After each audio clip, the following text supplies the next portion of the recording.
1986 წლის 11 აპრილია მაიამის მშვიდ დილას FBI-ის ორი აგენტი ვენ გროგანი და ჯერი დოუი მანქანას ამჩნევს, რომელსაც დიდი ხანია ეძებენ მოპარულ შავ შერულად მონტე-კარლოს. მანქანაში ორი განსაკუთრებით საშიში დამნაშავე მაიკ პლატი და უილიამ მოდოქსი იმყოფება. აგენტებმა ჯერ არ იციან, რომ რამდენიმე წუთში FBI-ის ისტორიაში ერთ-ერთ ყველაზე სისხლიან შეტაკებაში აღმოჩნდებიან. ეს ორი დამნაშავე ყოფილი სამხედრო, რომლებიც სამხედროების იარაღსა და ტაქტიკას იყენებენ. მათი დაპირისპირება არა მხოლოდ ქვეყანას შეძრავს, არამედ სამართალდამცავების ბრძოლის მეთოდებსაც სამუდამოდ შეცვლის. ისტორია 1985 წლის მაიამიში იწყება. ქალაქში დანაშაულის დონე მკვეთრად გაიზარდა და ამ პერიოდში ორი განსაკუთრებით სასტიკი მძარცველი გამოჩნდა. ისინი იარაღის გამოყენებას არ ერიდებოდნენ და გზაზე ყველას კლავდნენ, ვინც ხელს უშლიდა. მათი პირველი ცნობილი თავდასხმა 1985 წლის 8 ოქტომბერს მოხდა. რესტორანთან ჯავშნიანი ინკასაციის მანქანა იდგა. ერთ-ერთი თანამშრომელი რესტორნიდან ფულის ჩანთებით გამოვიდა, თუმცა მანქანებთან დამალული ორი ნიღბიანი მამაკაცი მას თავს დაესხა. ერთს თოფი ჰქონდა, მეორეს კი მინი 14 ტიპის ავტომატური შაშხანა. ორივე სამხედრო სტილის დასაცმელში იყო გამოწყობილი. მძარცველებმა თანამშრომელს მანქანის გახსნა უბრძანეს, მაგრამ მან აუხსნა, რომ გასაღებები მხოლოდ მძღოლს ჰქონდა. ამიტომ ის მძღოლთან მიათრიეს. მძღოლმა კი მკაცრი უსაფრთხოების წესების გამო კარის გახსნაზე უარი თქვა. ამ დროს თანამშრომელმა მომენტი იხელთა და გაქცევას სცადა. მძღოლმაც მანქანა დაძრა. მძარცველებმა ცეცხლი გახსნეს და მძღოლის მოკლაც სცადეს, თუმცა ტყუიებმა ჯავშნიან მანქანაში შეღწევა ვერ შეძლეს. შემდეგ ისინი თეთრ მანქანაში ჩასხდნენ და ადგილიდან მიიმალნენ. პოლიციამ და FBI-მ გამოძიება მაშინვე დაიწყეს, მაგრამ თავდასხმელებმა თითქმის არანაირი კვალი არ დატოვეს. მოწმეებმა მხოლოდ ის დაინახეს, რომ ისინი ნიღბებითა და სამხედრო ტანსაცმლით იყვნენ. ერთადერთი ხელჩასაჭიდი გაქცეული მანქანის ნომერი აღმოჩნდა, თუმცა მანქანა ერთი თვით ადრე მოპარული იყო. საზარალებულმა თანამშრომელმა გამომძიებლებს უთხრა, რომ თავდამსხმელები აშკარად სამხედრო ტაქტიკას იყენებდნენ, როცა ერთი ისრო და მეორე მის ზურგს ფარავდა. მეთოდი, რომელსაც ჩვეულებრივი მძარცველებისგან არ ელოდნენ. მათ დაახლოებით $2800 აღება მოახერხეს. ოპერაცია ფაქტობრივად ჩავარდა, მაგრამ გამომძიებლებს ერთი რამ ესმოდათ.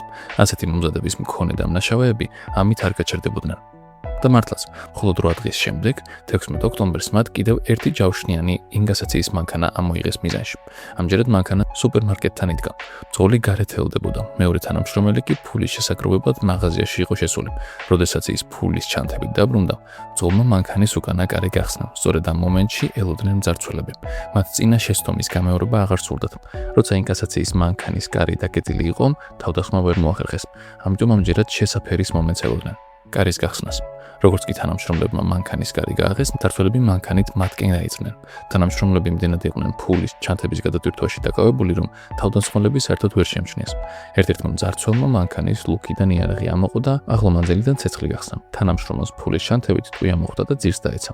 მას ტყვია გაუმტარი ჟილეტი ეცვა, მაგრამ ახლომანძილიდან თოფის გასროლა მაინც სასიკვდილო აღმოჩნდა.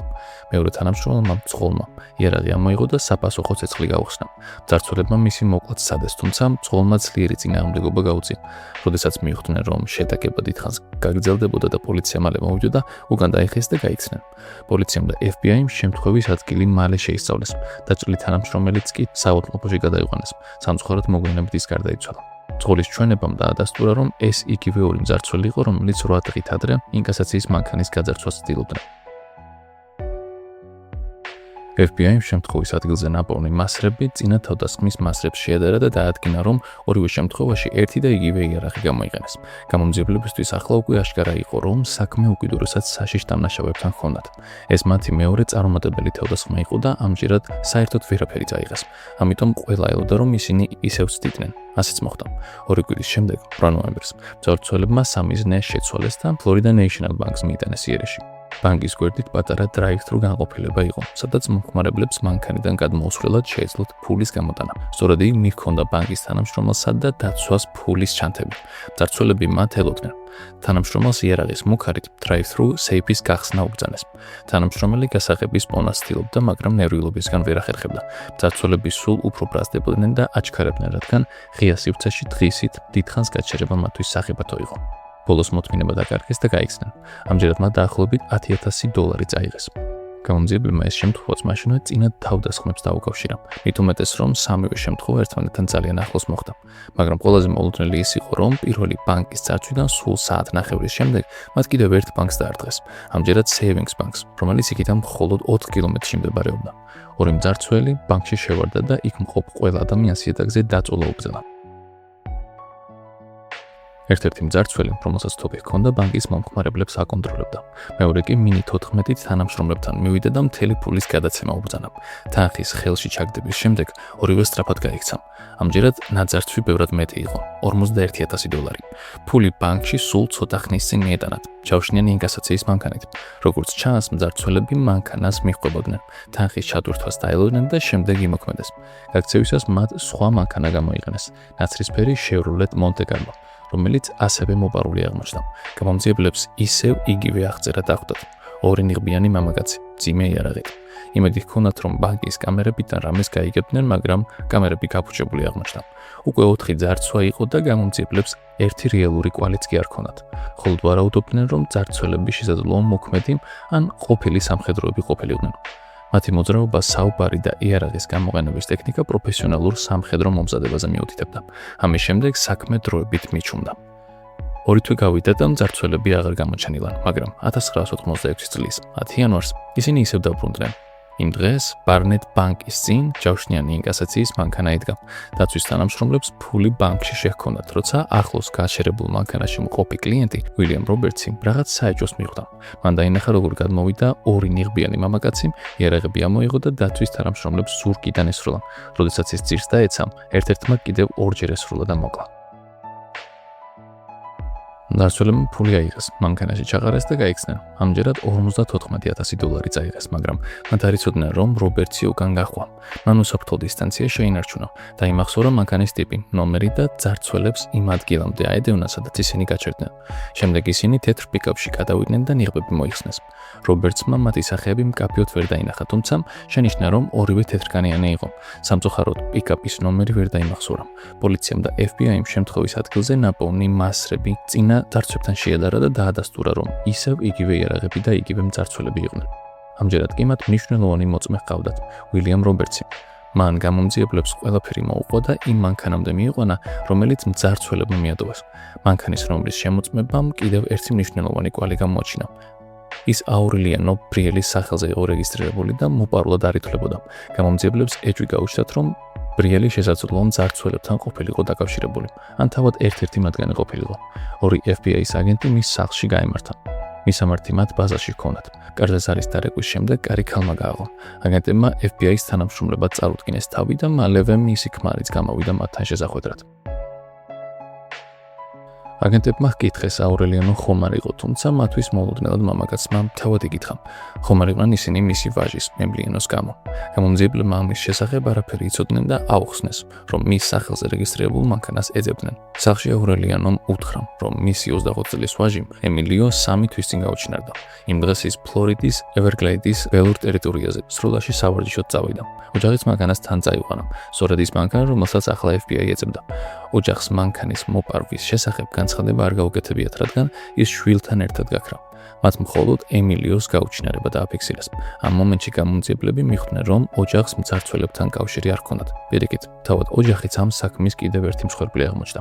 მანქანის დეტალურმა შემოწმებამაც ვერაფერი გამოვიდა, არც დიდი ანაბეჭდი და არც სხვა კვალი. საქმე ისევ ჩიხში შევიდა. შემდეგ 1986 წლის მარტში ერთ-ერთმა FBI-ის აგენტმა გაზეთში სტატია ნახა, რომელმაც მისი ყურადღება მიიქცია. მასში ეწერა მამაკაცის სახელად ხოსე კოლასოზე, რომელსაც ორი უცნობი თავს დაესხა. რამდენჯერმე ესროლა და შემდეგ იარაღი და შავი 1982 წლის Chevrolet Monte Carlo წაართვა. აგენტმა მაშინა იფიქრა, რომ ეს შესაძლოა სწორედ იმ ძარცველების ნამოქმედარი ყოფილიყო, რომლებსაც FBI ამდენ ხანს ეძებდა. მათი ვარაუდით, მოპარული შავი მანქანა მათი შემდეგი ძარცვისთვის აუცილებლად გამოჩნდებოდა. კოლასოს 4 ტყვია ჰქონდა მოხვედრილი, სხეულის სასიცოცხლოდ მნიშვნელოვან ადგილებში, მაგრამ ის გადარჩა. დაჭრილმა პატარა მაღაზიამდე მიაღწია და პოლიცია და სასწრაფო გამოიძახა. გამომძიებლები საავადმყოფოში მივიდნენ და ხოსესგან მომხდარის დეტალები გაიგეს. მისი მონაყოლემ კიდევ ერთ მნიშვნელოვან ფაქტს დაემთხვა. ისიც ევერგლეიდში იყო წასული სროლის სავარჯიშოდ, ზუსტად იმ ადგილას, სადაც აურელიანოს ვაჟი ემილიო 3 თვით ადრე გაუჩინარდა. ხოსემ თქვა, რომ სროლაში ვარჯიშობდა, როცა მის უკან თეთრი პიკაპი გაჩერდა. მანქანიდან ორი მამაკაცი გადმოვიდა. იარაღები დაუმიზნა და იარაღი, საფულე და მანქანის გასაღები მოსთხოვა. ხოსე წინააღმდეგობას არ უწევდა და ყველაფერი გადასცა, მაგრამ ერთ-ერთმა მაინც ესროლა. როდესაც ის ძირს დაეცა, თავდამსხმელი მივიდა და კიდევ 3ჯერ ესროლა. ხოსე მიხვდა, რომ გადარჩენის ერთადერთი შანსი თავის მკვდრად მოჩვენება იყო. ამიტომ გაუმძროვლად დაწვა და თავი ისე მოაჩვენა, თითქოს უკვე მოკვდა. ამ ოზობაში მეორე თავდამსხმელმა მისი გასაღები აიღო. შავ Chevrolet-ში ჩაჯდა და ძრავა ჩართო. თანოსმელი კი, რომელიც დარწმუნებული იყო, რომ ხოსე მოგდა თეთრ პიკაპში დაბრუნდა.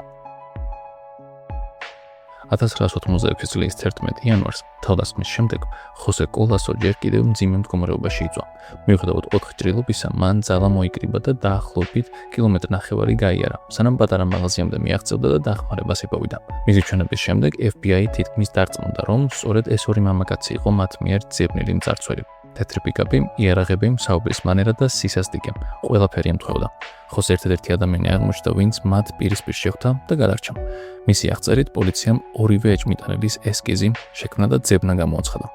მთავარი მიზანი კი მათი მოპარული შავი შევროლეტის პოვნა გახდა, მაგრამ სანამ გამოძიება წინ წავიდოდა, მძარცველებმა კიდევ ერთხელ დაარღვეს. 19 მარტს მათ იმავე რაიონში კიდევ ერთი ბანკი გადარჩეს. ისევ იგივე სცენარი გაიმეორეს. მოხმარებლები და თანამშრომლები იატაკზე დააწვინეს, ერთმა თოფით დაიცვა სიტუაცია, მეორემ კი მინი 14-ით სალაროს თანამშრომელს ფული მოსთხოვა. ამჯერად დაახლოებით $30,000 წამოიღეს. ეს უკვე მათი მე-6 ძარცვა იყო. ბანკის კამერებმა ამჯერად იმუშავა, მაგრამ ჩანაწერებიდან მათი იდენტიფიცირება მაინც ვერ მოხერხდა. გამომძიებლებმა კი მნიშვნელოვანი ნიმუში აღმოაჩინეს. თითქმის ყველა ძარცვა პარასკევს ბრძილის 9-დან 12 საათამდე ხდებოდა და ყოველთვის ერთსა და იმავე დაახლოებით 10 კილომეტრიან რაიონში. უფრო მნიშვნელოვანი იყო ის, რომ თავდასხმები ინკასაციის მანქანის ბანკში მისვლიდან დაახლოებით 10 წუთში იწყებოდა. FBI მივარაუდა, რომ ძარცველები ინკასაციის მანქანებს უთვალთვალებდნენ და როგორც კი გაიგებდნენ, რომ ბანკში მიდიოდა ფული, მაშინვე იქ მიდიოდნენ. ამიტომ პარასკევ დილაობით ამ ტერიტორიაზე პატრულირება გააძლიერეს. განსაკუთრებით ეძებდნენ თეთრ პიკაპსა და ხოსეს მოპარულ შავ შევროლეტ მონტე-კარლოს. და ბოლოს 1986 წლის 11 აპრილს პარასკევს ეს გეგმა გაამართლებს. დილის წყლის ნახევარზე FBI-ის 14 აგენტი 7 მანქანად დაიღო და ტერიტორიაზე პატრულირება დაიწყო. თითოეულ მანქანაში 2 აგენტი იჯდა. ერთ-ერთი ეკიპაჟი მგანი და ჯერი დოუი ბარნეტ ბანკისკენ მიემართებოდა, როცა გზაზე შავი შევროლეტ მონტე-კარლო დაინახეს. მანქანის ნომერი NTG 891 იყო. ეს ხოსე კარლოს მანქანა აღმოჩნდა. მათთვის ეს მხოლოდ ერთ რამეს ნიშნავდა. ძარცველები მანქანას შეისხდნენ. მათ ნომერიც კი არ შეუცვლიათ, რადგან არ ეგონათ, რომ ხოსე გადარჩებოდა და FBI-ის ყველაფერს მოუყვებოდა. გორგონმა რადიოთი დანარჩენ პატრულებს შეატყობინა, რომ ეჭვმიტანილებს მიჰყვებოდნენ და მალე კიდევ ორი მანქანა შეუერთდა დევნას. ძარცველებმა მაშინვე შენიშნეს, რომ უკან მანქანები მიჰყვებოდნენ. რამდენჯერმე მოუხვიეს საცხოვრებელ ქუჩებში, რათა დარწმუნებულიყვნენ, მაგრამ FBI კვლავ უკან იყო. როცა საბოლოოდ მიხვდნენ, რომ უთვალთვალებდნენ, გზატკეცილისკენ აიღეს გეზი. აგენტებს ეშინოდათ, რომ დევნა გზატკეცილზე გაგრძელდებოდა და სხვა ადამიანებსაც საფრთხე დაემუქრებოდათ. ამ დროს ერთ-ერთმა აგენტმა დაინახა, გზავრის სავარძელში მყოფმა მამაკაცმა თოფი აიღო. აშკარა გახდა, ისინი მშვიდობიანად ჩაბარებას არ აპირებდნენ. გროგანმა სირენა და სპეციალური განათება ჩართო და მანქანის გაჩერება უბრძანა. პასუხი არ ყოფილა. FBI-ის მანქანებმა ეჭვმიტანილები წინიდან, გვერდიდან და უბნიდან ალყაში მოაქციეს, თუმცა ძარცველები მაინც აგრძელებდნენ მოძრაობას. როდესაც აგენტებმა მათი მანქანების გზიდან გადაყვანა სცადეს, გზავრმა მინი 14-ის დამიზნება დაიწყო. უკანა მანქანის აგენტმა მაშინვე მათი მანქანა უბნიდან დაჯახებით გააჩერა. ძარცველებმა მოხვევა სცადეს, მაგრამ აგენტი ბოლომდე მიაწვა და მათი მანქანა ავტოსადგომზე შეაგდო. შევროლეტი რამდენიმე გაჩერებულ მანქანას შეეჯახა და საბოლოოდ გაჩერდა. სწორედ მაშინ დაიწყო ის შეტაკება, რომლის გამოც ეს საქმე FBI-ის ისტორიაში შევიდა. გზავრმა მინი 14 ამოიღო და აგენტებს ცეცხლი გაუხსნა. FBI-ის თანამშრომლებს ძირითადად ჩვეულებრივი პისტოლეტები ჰქონდათ. მაშინ როცა ძარცველებს სამხედრო ტიპის იარაღი მინი 14 და თოპი რიცხობრივად აგენტების ჯობდნენ, მაგრამ ცეცხლის ძალით აშკარა უპირატესობა ძარცველებს ჰქონდათ. მათ ალყაში მოქცეულ მდგომარეობაშიც კი დანებება არ ისურვეს. თოპით შეიარაღებულმა მძღოლმა ბენ გროგანი დაჭრა, თუმცა მისი მოკვლა ვერ შეძლო. ცოტა ხანში კიდევ ერთმა აგენტმა, მიკ ნილმა მძღოლი კისერში მძიმედ დაჭრა, მაგრამ მისი პარტნიორი მინი 14-ით შეიარაღებული მამაკაცი ისევ განაგრძობდა სროლას. მის იარაღს 30 ვაზნიანი მჭიდი ჰქონდა, მაშინ როცა FBI-ის პისტოლეტებში მხოლოდ დაახლოებით 5-6 ვაზნა ედეოდა. ამიტომ მას გაცილებით მეტ შეძლო ცეცხლის გახსნა და აგენტების მიმართულებით განუწყვეტლივ ისროდა. ერთ აგენტს ხელში მოხვდა ტყვია, ხოლო ედმუნდო მორალესმა წინ წასვლა სცადა, მაგრამ კლავში მძიმედ დაიჭრა. ბრძოლა კი ჯერ კიდევ გრძელდებოდა. მეორე მძარცველი 34 წლის უილიამ მოდოქსი აღმოჩნდა. სწორედ ის, ვისაც თოფი ჰქონდა, მაგრამ მთავარი კითხვა ახლა ის იყო, ვინ იყვნენ ეს ადამიანები და რატომ აკეთებდნენ ამას. გამომძიებლებისთვის პასუხი მოულოდნელი აღმოჩნდა. ისინი არც ბანდის წევრები იყვნენ და არც ყოფილ ცხოვრებაში ძალადობრივ ადამიანებად ითვლებოდნენ. ორივეს ოჯახი ჰყავდა, ცოლები და შვილები. ისინი მეგობრები და ბიზნეს პარტნიორები იყვნენ და პატარა ლანდშაფტის დიზაინის კომპანია ჰქონდათ. ბაღებს აწყობდნენ და აფორმებდნენ. მათი ჩვეულებრივი ცხოვრება მშვიდი ჩანდა. მეგობრებთან ერთად კლუბს თამაშობდნენ, ნაცნობებთან კეთილგანწყობილები იყვნენ და კრიმინალური წარსულიც საერთოდ არ ჰქონდათ. გამოდიოდა, რომ ისინი ფაქტობრივად ორმაგ ცხოვრებას ეწეოდნენ. ოჯახისა და მეგობრებისთვის ერთი ზაღე ჰქონდათ, ხოლო დანაშაულებრივ მხარეს მხოლოდ ერთმანეთთან ამჟღავნებდნენ. გამოძიებამ კიდევ ერთი მნიშვნელოვანი დეტალი გამოავლინა. ორივე მათგანი სამხედრო იყო და სწორედ იქ გაიცნეს ერთმანეთი. განსაკუთრებით მნიშვნელოვანი აღმოჩნდა მაიკლ პლატის წარსული. ის არმიის სპეციალური ძალების ოფიცერი და რეინჯერი იყო, რომელსაც შესანიშნავი სროლის უნარები ჰქონდა. ეს ხსნიდა, რატომ მოქმედებდნენ ისინი ასე პროფესიონალურად. FBI-ის აგენტების ძირითადი მომზადება გამოძიებაზე ანალიზსა და თავდაცვის ტექნიკებზე ორიენტირებული. მათი მიზანი ეჭვმიტანილის მოკლა კი არა, მისი ალყაში მოქცევა და დანებება. პლატე კი პირიქით მოქმედებდა, მანქანებს შორის გადაადგილდებოდა, წინ მიიწევდა და აგენტებზე მუდმივ ზეწოლას ახორციელებდა. ეს კლასიკური შეტევითი სამხედრო ტაქტიკა იყო და სწორედ ამან მისცა საშუალება რიცხობრივად გაცილებით მეტ აგენტს დაპირისპირებოდა. გამოძიებამ მოგვიანებით მათ სახელზე არსებული სახლები ტყეში აღმოაჩინეს. იქ იარაღი, საბრძოლო მასალა და ის შაშხანაც იპოვეს, რომელიც მათ ხოსე კოლასოს წაართვეს. მაგრამ გამოძიების გაგრძელებისას კიდევ უფრო შემაშფოთებელი დეტალები გამოვლინდა. ორივე სამჟამინდელ ცოლამდე სხვა ცოლი ჰყავდა და ორივე ყოფილი ცოლი იდუმალ ვითარებაში იყო გარდაცვლილი. ვილიამ მედოქსის ყოფილი ცოლი, პატრიცია მედოქსი 1993 წელს ოჰაიოს საავადმყოფოს ლაბორატორიაში მუშაობდა. ერთ საღამოს გვიანღამით უცნობი მამაკაცი ლაბორატორიაში შეიჭრა და მას და მის თანამშრომელს თავს დაესხა. მოგვიანებით ორივე ქალი გარდაცვლილი იპოვეს. მედოქსი საქმის ერთ-ერთი ეჭვმიტანილი იყო, თუმცა მის წინააღმდეგ საკმარისი მტკიცებულება ვერ მოიპოვეს. უფრო მეტიც, მან ცოლის სიცოცხლის დაზღვევიდან $350,000 მიიღო. საქმე დღემდე გაუხსნელი რჩება. მაიკ პლატის ყოფილი ცოლიც, რეჯინა პლატი, 1994 წლის დეკემბერში გარდაცვლილი იპოვეს. მას პირში თოფი და ნასროლი ტყვია ჰქონდა მოხვედრილი. იარაღი კი ხელში ეჭირა და პოლიციამ შემთხვევა თვითმკვლელობად მიიჩნია. თუმცა ახლობლები ამბობდნენ, რომ რეჯინა დეპრესიით არ იტანჯებოდა და თვითმკვლელობის მიზეზი არ ჰქონდა.